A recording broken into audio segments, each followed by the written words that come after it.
আমরা দুটি literary terms নিয়ে আলোচনা করব, অর্থাৎ দুটি ফিগার অফ স্পিচ নিয়ে আলোচনা করব। একটি হচ্ছে সিমিলি, অন্যটি মেটাফর। তো আমরা প্রথমে সিমিলি নিয়ে আলোচনা শুরু করছি। তো সিমিলিটা কি? What is simile? সিমিলি কি? উত্তর এর অ্যান্সার হবে a simile is a comparison between two different things using the words like or as. Simile হলো এমন একটি তুলনা বা এমন একটি অবজেক্ট যেখানে দুটি ভিন্ন ভিন্ন জিনিসের মধ্যে তুলনা করা হয় অ্যাজ অথবা লাইক ব্যবহার করে। It shows similarity but keeps the two things separate.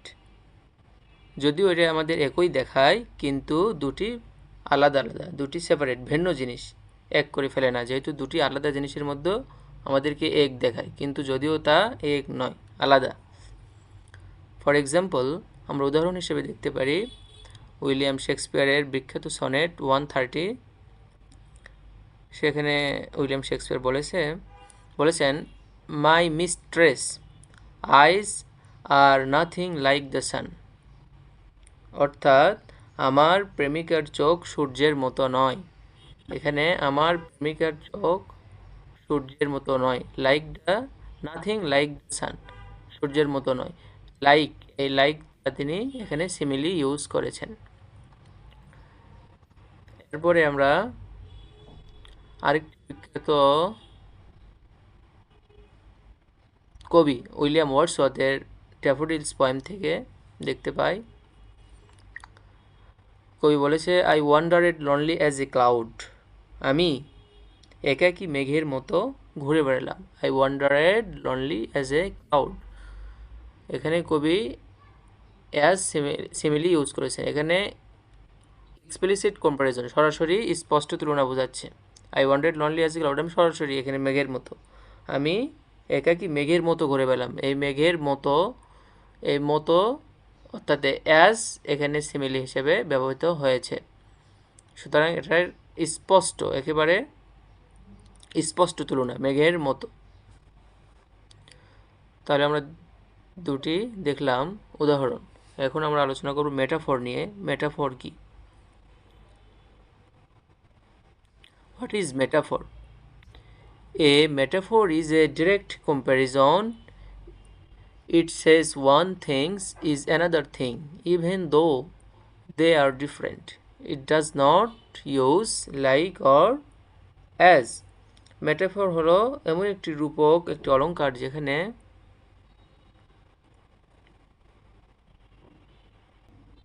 Metaphor হলে এমন একটি রূপক যেখানে সরাসরি তুলনা করা হয়, একটি জিনিস আরেকটি জিনিসকে সরাসরি তুলনা করা হয়। It says one thing is another thing, even though they are different. অর্থাৎ দুটি ভিন্ন জিনিসের মধ্যে প্রত্যক্ষ মিল দেখানো হয়। It does not use like or as, কিন্তু এখানে অ্যাজ অথবা লাইক ব্যবহার করা হয় না। এটা হচ্ছে ইমপ্লিসিট, আমরা বলতে পারি ইমপ্লিসিট কম্প্যারিজন, অর্থাৎ অন্তর্নিহিত তুলনা, অর্থাৎ এর অর্থ স্পষ্ট থাকবে। সিমিলির ক্ষেত্রে যেমন আমরা এক্সপ্লিসিট কম্প্যারিজন বুঝতে পেরেছি, সরাসরি তুলনা, কিন্তু এখানেও সরাসরি তুলনা, কিন্তু এখানকার অর্থটা অস্পষ্ট, অন্তর্নিহিত অর্থ হবে ইমপ্লিসিট কম্প্যারিজন। ফর এক্সাম্পল, আমরা দেখতে পারি হার স্মাইল ইজ সানশাইন। হাসি সূর্যালোক, হাসি হয় সূর্যালোক বা সূর্যের আলো। এখানে সূর্যের আলোর মতো বা সূর্যালোকের মতো বলা হয়নি, সরাসরি বলা হচ্ছে তার হাসি সূর্যের আলো। সুতরাং এর অর্থ এখানে অস্পষ্ট আছে। আমরা জানি যে কারো হাসি সরাসরি সূর্যের আলো একটা আলাদা জিনিস ও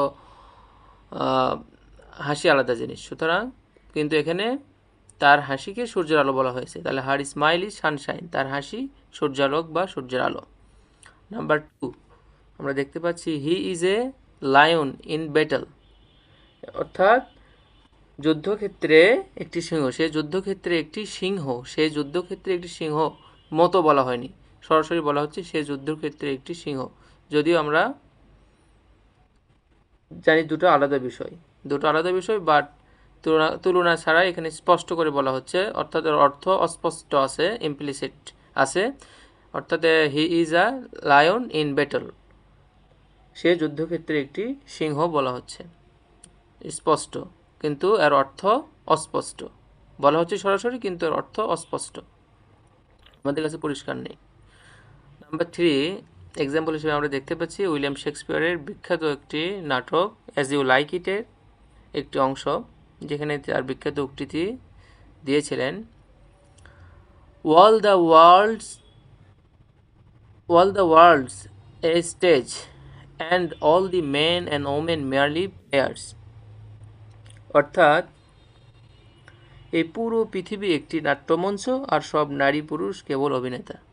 যদি এখানে সারা পৃথিবীকে একটি পুরোটাকে নাট্যমঞ্চ বলেছেন, নাট্যমঞ্চের সাথে তুলনা করেননি, সরাসরি একটা নাট্যমঞ্চ বলেছেন, এবং এখানকার সমস্ত ছেলে এবং মেয়ে অর্থাৎ নারী এবং পুরুষ সকলে এখানকার অভিনেতা, সরাসরি স্পষ্ট বলেছেন, যদিও এটার অর্থ অস্পষ্ট।